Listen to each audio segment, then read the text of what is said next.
Hello everyone, आपका स्वागत है हमारे इस चैनल पर। आज की वीडियो में मैं आपको बहुत इंपॉर्टेंट क्वेश्चन करा रही हूँ, साथ के साथ मैं आपको इसकी एक्सप्लेनेशन बताऊंगी कि आपको ये क्वेश्चन कैसे लिखना है। तो ये क्वेश्चन आपसे दो तरीके से पूछ सकता है कि व्यष्टि अर्थशास्त्र से आप क्या समझते हैं, या फिर ऐसे पूछ सकता है कि व्यष्टि अर्थशास्त्र की विषय सामग्री की व्याख्या कीजिए। तो ये क्वेश्चन बहुत इंपॉर्टेंट है। क्वेश्चन आपका 15 मार्क्स में भी आपसे पूछ सकता है। तो अगर आपको मेरा वीडियो पसंद आए तो वीडियो को लाइक कीजिएगा और चैनल को सब्सक्राइब कीजिएगा। तो शुरू करते हैं हमारे क्वेश्चन से। सबसे पहले इसमें क्या दे रखा है, नॉर्वे के प्रसिद्ध अर्थशास्त्री प्रोफेसर रैग्नर फ्रिश, उसने क्या कहा है कि व्यष्टि अर्थशास्त्र क्या होता है। ने सन 1920 में अर्थशास्त्र को मुख्यतः दो भागों में बांटा। क्या क्या है, रैग्नर फ्रिश जो थे उन्होंने 1920 में जो हमारा अर्थशास्त्र था, मतलब इकोनॉमिक्स था, उसको दो पार्ट में डिवाइड कर दिया था। एक होता है व्यष्टि अर्थशास्त्र, एक होता है समष्टि अर्थशास्त्र। तो आपको जब ये क्वेश्चन शुरू करने हैं तो आपको क्या लिखना है, इंट्रोडक्शन ऑफ अ इकोनॉमिक्स। तो उसके अंदर आपको ये बातें लिखनी है जो मैं अभी बता रही हूँ आपको, ठीक है। कि रैग्नर फ्रिश ने 1920 में अर्थशास्त्र को दो भागों में विभाजित किया था। एक होता है व्यष्टि अर्थशास्त्र, एक होता है समष्टि अर्थशास्त्र, ठीक है।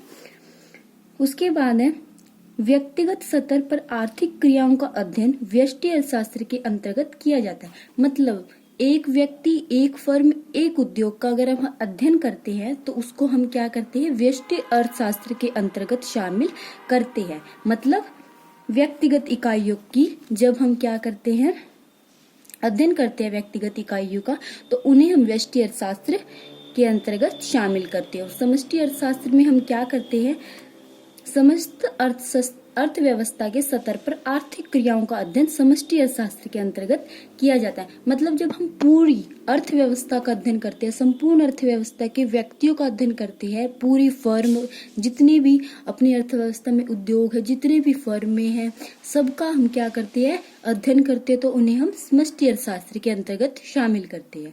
तो ये आपको क्या है, इकोनॉमिक्स के इंट्रोडक्शन में लिखना है। तो ये आपको 3-4 लाइनें आपको इंट्रोडक्शन ऑफ इकोनॉमिक्स में लिखनी है।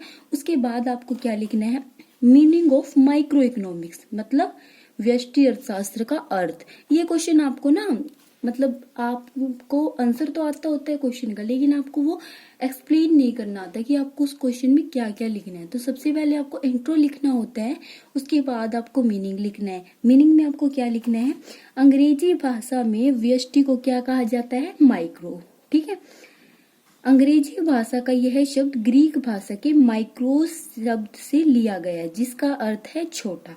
तो आपको शुरू में क्या लिखना है इसके मीनिंग में, कि जो अंग्रेजी भाषा का व्यष्टि, अंग्रेजी भाषा में व्यष्टि को क्या कहते हैं, माइक्रो। माइक्रो किससे लिया गया है, ग्रीक भाषा के माइक्रो शब्द से लिया गया है, जिसका अर्थ क्या होता है, छोटा। व्यष्टि अर्थशास्त्र में अर्थव्यवस्था की छोटी छोटी इकाइयों को शामिल किया जाता है। जैसे एक उत्पादक बताया ना मैंने, इसमें एक उत्पादक, एक फर्म, एक उद्योग, एक उपभोक्ता की क्रियाओं का अध्ययन किया जाता है, ठीक है। क्या करते हैं, छोटे स्तर पे जब हम एक उत्पादक, एक फर्म, एक उद्योग, एक उपभोक्ता का अध्ययन करते हैं तो उन्हें हम क्या कहते हैं, व्यष्टि अर्थशास्त्र कहते हैं। अन्य शब्दों में अगर हम बात करें तो व्यष्टि अर्थशास्त्र के अंतर्गत व्यक्तिगत इकाइयों का क्या किया जाता है, अध्ययन किया जाता है। तो अब आपने क्या है, इंट्रोडक्शन बता दिया मैंने क्या लिखना है, मीनिंग आपको ये लिखना है। उसके बाद आपको क्या लिखना है, डेफिनेशन। डेफिनेशन में आपको क्या लिखना है, हेंडरसन एम क्वांट के अनुसार क्या डेफिनेशन है। अगर आपको कोई और डेफिनेशन आती है माइक्रो इकोनॉमिक्स की, व्यष्टि अर्थशास्त्र की, तो वो आप वो भी लिख सकते हो। व्यष्टि अर्थशास्त्र में व्यक्तिगत इकाइयों एवं सुपरिभाषित व्यक्तिगत समूहों की आर्थिक क्रियाओं का अध्ययन किया जाता है। इंग्लिश में चाहे तो आप इंग्लिश में लिख सकते हो। इंग्लिश में ये दे रखी है definition, micro economics is the study of economics action of individual and well defined group of individual, ठीक है, जिसमें व्यक्तिगत इकाइयों और व्यक्तिगत समूहों की क्रियाओं का अध्ययन किया जाता है, ठीक है। उसे हम क्या कहते हैं, व्यष्टि अर्थशास्त्र कहते हैं। तो आपसे जब ये क्वेश्चन पूछेगा तो सिर्फ आप से ऐसे पूछ लिया कि व्यष्टि अर्थशास्त्र से आप क्या समझते हैं, तो इसका मतलब ये नहीं है कि आपको मीनिंग लिखना है। इसके अंतर्गत आपको इसका स्कोप भी लिखना है और इसका महत्व भी लिखना है। तो स्कोप क्या होता है कि इसके अंतर्गत हम किस किस चीजों को शामिल करते हैं, और महत्व तो आपको पता ही होगा कि महत्व क्या होता है, ठीक है। व्यष्टि अर्थशास्त्र के क्षेत्र में मुख्यतः निम्नलिखित 3 प्रमुख सिद्धांतों को शामिल करते हैं। फर्स्ट क्या होता है? वस्तु कीमत निर्धारण सिद्धांत। मतलब क्या करते हैं? Theory of product pricing. वस्तु कीमत निर्धारण सिद्धांत में इस बात की व्याख्या की जाती है कि उपभोग की जाने वाली वस्तुओं की कीमतों का निर्धारण किस प्रकार होता है। वस्तु कीमत निर्धारण सिद्धांत में वस्तु के मांग पक्ष एवं वस्तु की पूर्ति पक्ष दोनों को शामिल किया जाता है। मतलब क्या है? हम देखते हैं कि जो वस्तु की कीमत है वो हम कितनी डिसाइड करें। हम क्या करते हैं? एक उपभोक्ता और एक उत्पादक की क्रियाओं का अध्ययन करके हम क्या करते हैं? वस्तु की कीमत का निर्धारण करते हैं। तो हम वस्तु की कीमत किसके अंतर्गत निर्धारित करते हैं? व्यष्टि अर्थशास्त्र के अंतर्गत।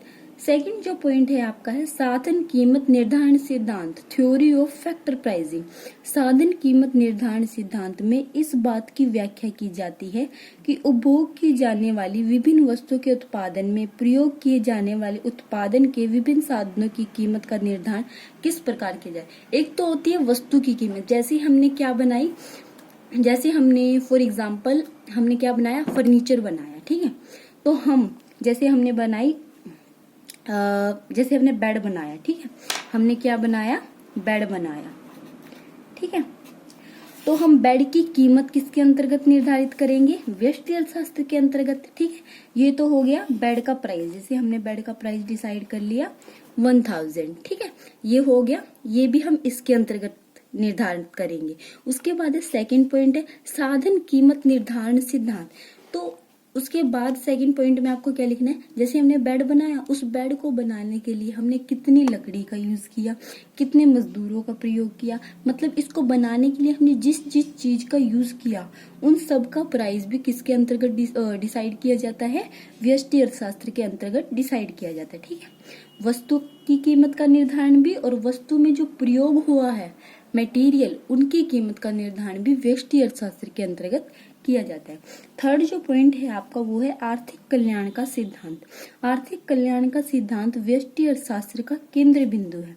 इस सिद्धांत में इस बात की व्याख्या की जाती है कि वस्तु और सेवाओं को की दी हुई मात्रा को विभिन्न उपभोक्ताओं में किस प्रकार विभाजित एवं आवंटित किया जाए कि उनका अधिकतम आर्थिक कल्याण संभव हो सके। मतलब इसमें आर्थिक कल्याण पर ध्यान दिया जाता है। थ्योरी ऑफ इकोनॉमिक वेलफेयर में आपको क्या लिखना है कि इसमें उपभोक्ता की क्या है? कल्याण की तरफ ध्यान दिया जाता है कि उपभोक्ता को कैसे कम कीमत पर अच्छा उत्पाद प्रदान किया जाए। मतलब क्या है? उपभोक्ता भी सेटिस्फाई हो जाए और क्या है, उसको कोई नुकसान भी ना हो और उत्पादक को भी लाभ हो जाए। तो उसमें क्या किया जाता है? आर्थिक कल्याण की तरफ ध्यान दिया जाता है। समझ आया? फर्स्ट पॉइंट क्या है? वस्तु कीमत निर्धारण सिद्धांत। सेकंड पॉइंट क्या है? साधन कीमत निर्धारण सिद्धांत। थर्ड पॉइंट क्या है? आर्थिक कल्याण का सिद्धांत, ठीक है। उसके बाद इसमें आपको क्या लिखना है? व्यष्टि अर्थशास्त्र का महत्व। महत्व आपको पता ही होगा, स्वतंत्र अर्थव्यवस्था की कार्यप्रणाली का ज्ञान। व्यष्टि आर्थिक विश्लेषण की सहायता से एक पूंजीवादी अर्थव्यवस्था में यह ज्ञात किया जा सकता है कि किन वस्तुओं एवं सेवाओं को उत्पादन किया जाता है, उत्पादन कैसे किया जाता है, उत्पादन किसके लिए किया जाता है। मतलब इससे हमें पता लग जाता है कि क्या उत्पादन हो रहा है, किसके लिए उत्पादन हो रहा है या कैसे उत्पादन हो रहा है, ठीक है। तो आपको पता लगता है कि हमारी अर्थव्यवस्था कैसे कार्य कर रही है, ठीक है। फर्स्ट पॉइंट आपको ये लिखना है। तो सेकंड पॉइंट आपका जो आता है वो है संपूर्ण अर्थव्यवस्था के ज्ञान के लिए आवश्यक, ठीक है। देखो, अगर आपको संपूर्ण अर्थव्यवस्था का अध्ययन करना है तो आप ऐसे तो नहीं कर सकते कि संपूर्ण अर्थव्यवस्था का एक साथ अध्ययन कर लो। आपको एक व्यक्ति, एक फर्म, एक उद्योग का अध्ययन करना पड़ेगा सबसे पहले। उसके बाद आप सबको कंबाइन करके ही तो संपूर्ण अर्थव्यवस्था का अध्ययन कर सकते हो, है ना। ये तो सिंपल सी बात है। जब हम एक व्यक्ति का अध्ययन करेंगे, एक एक व्यक्ति, एक फर्म, एक उद्योग का अध्ययन करेंगे, उसके बाद उनको कंबाइन करके ही तो हम संपूर्ण अर्थव्यवस्था का अध्ययन कर सकते हैं, ठीक है। तो इसलिए क्या है कि समष्टि अर्थशास्त्र का अध्ययन करने के लिए हमें व्यष्टि अर्थशास्त्र की ही जरूरत पड़ती है, ठीक है। उसके बाद थर्ड है आर्थिक नीति के निर्धारण में सहायक, helpful in a formulation of a economic policy. व्यष्टि अर्थशास्त्र में व्यक्तिगत एवं विशिष्ट इकाइयों का विश्लेषण किया जाता है। जो कि सरकार को उचित आर्थिक नीतियां बनाने का आधार प्रदान करती है। क्या करते हैं हम व्यष्टि अर्थशास्त्र में? व्यक्तिगत इकाइयों का क्या करते हैं? विश्लेषण करते हैं। जो सरकार क्या करती है, उन व्यक्तिगत इकाइयों को देखकर ही क्या बनाती है? आर्थिक नीतियां बनाती है।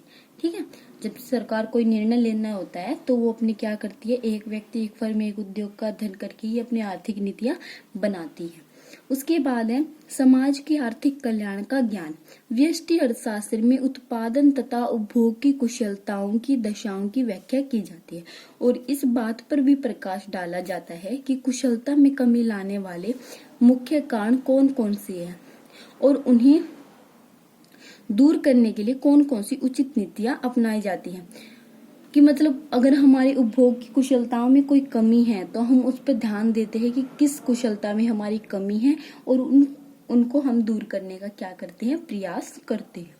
फिफ्थ जो हमारा पॉइंट है, अंतरराष्ट्रीय व्यापार में सहायक। व्यष्टि अर्थशास्त्र के अध्ययन की सहायता से अंतरराष्ट्रीय व्यापार की समस्याओं जैसे विदेशी विनिमय दर, भुगतान संतुलन तथा भुगतान असंतुलन आदि को भली भांति समझा जाता है। मतलब हमें पता लग जाता है कि विदेशी विनिमय दर कितनी है, भुगतान संतुलन कितना है, भुगतान असंतुलन कितना है, इसका हमें सबसे अच्छी तरह से नॉलेज हो जाती है। आपको बहुत सारे पॉइंट लिख सकती हूँ, इसमें 5 ही पॉइंट दिया है।